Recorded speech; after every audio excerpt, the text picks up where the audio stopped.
What's happening, y'all? It's your boy SnakeB69 here for my NFL 2025 Week 2 picks. And I was 10-6 last week, so that's pretty good for the first week. But let's get on with the Week 2 picks. I got the Packers over the Redskins by a score of 30-27.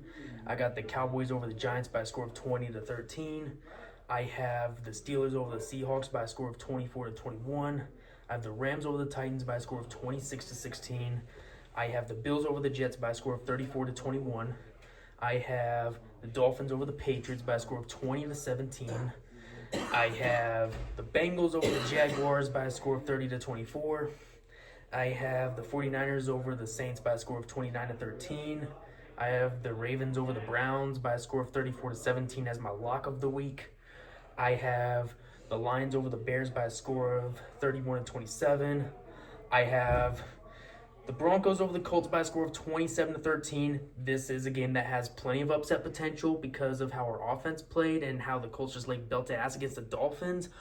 But it was only the first game. We can't judge how a team's season is going to go just by the first game of the season. So, yeah, our defense absolutely carried last week, but hopefully we can see more improvement from the offense. But anyways, I have the Cardinals over the Panthers by a score of 23-19. I have the Eagles over the Chiefs by a score of 28-24. I have the Falcons over the Vikings by a score of 27-23 as my upset of the week. I have the Texans over the Buccaneers by a score of 24-23. And I have the Chargers over the Raiders by a score of 35-14. So, yep, those are my Week 2 picks. Let's see how we do.